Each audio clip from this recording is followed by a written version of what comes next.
अनाव्या भक्ति चैनल जो रंग दे आपको भक्ति के रंग में।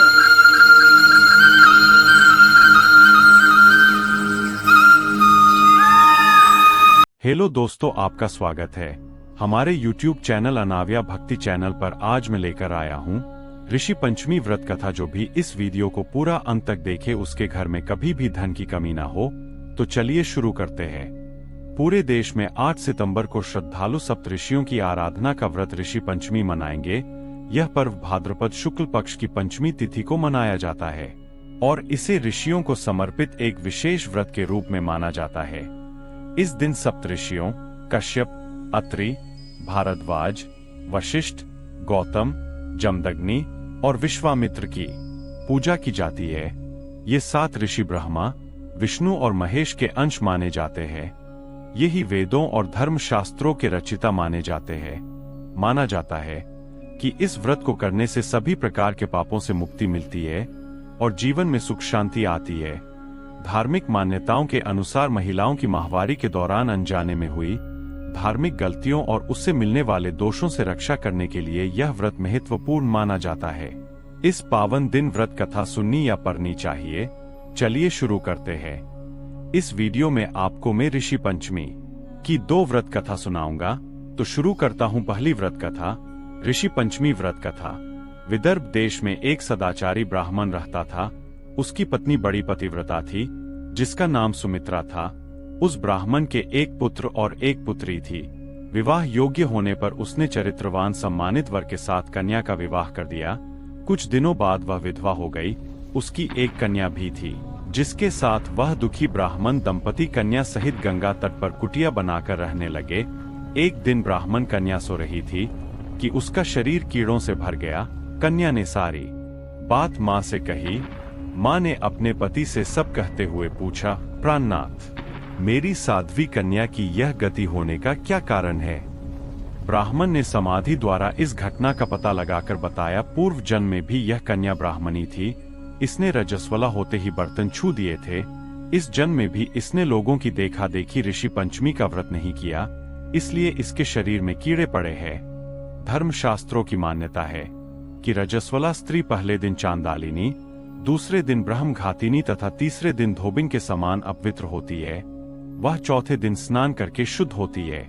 यदि यह शुद्ध मन से अब भी ऋषि पंचमी का व्रत करें तो इसके सारे दुख दूर हो जाएंगे और अगले जन्म में अटल सौभाग्य प्राप्त करेगी। पिता की आज्ञा से पुत्री ने विधि पूर्वक ऋषि पंचमी का व्रत एवं पूजन किया। व्रत के प्रभाव से वह सारे दुखों से मुक्त हो गई। अगले जन्म में उसे अटल सौभाग्य सहित अक्षय सुखों का भोग मिला। दूसरी कथा। सतयुग में विदर्भ नगरी में शेंजित नामक राजा हुए थे। वह ऋषियों के समान थे। उन्हीं के राज में एक कृषक सुमित्र था।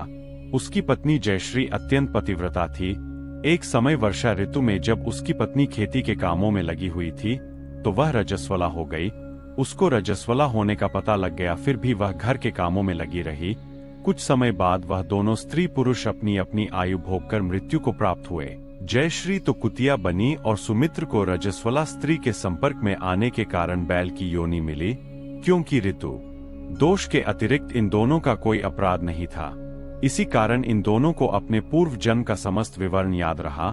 वे दोनों कुतिया और बैल के रूप में उसी नगर में अपने बेटे सुचित्र के यहाँ रहने लगे।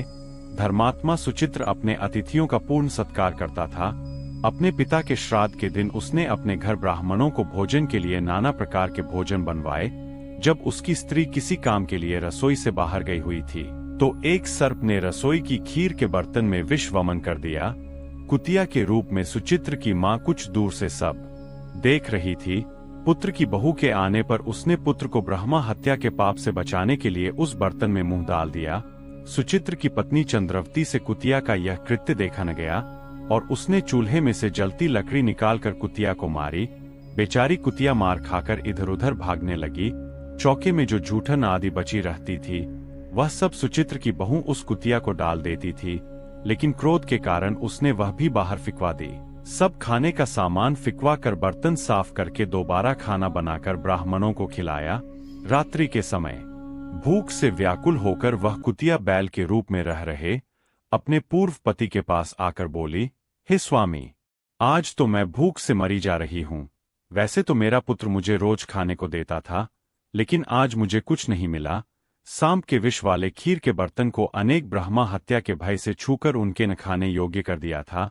इसी कारण उसकी बहू ने मुझे मारा और खाने को कुछ भी नहीं दिया।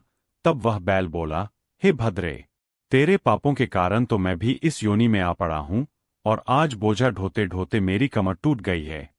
आज मैं भी खेत में दिन भर हल में जुता रहा। मेरे पुत्र ने आज मुझे भी भोजन नहीं दिया और मुझे मारा भी बहुत। मुझे इस प्रकार कष्ट देकर उसने इस श्राद्ध को निष्फल कर दिया। अपने माता पिता की इन बातों को सुचित्र सुन रहा था।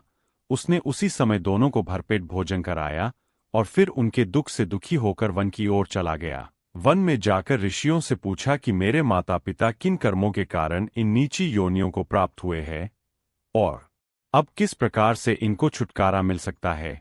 तब सर्वोत्तमा ऋषि बोले, तुम इनकी मुक्ति के लिए पत्नी सहित ऋषि पंचमी का व्रत धारण करो तथा उसका फल अपने माता पिता को दो।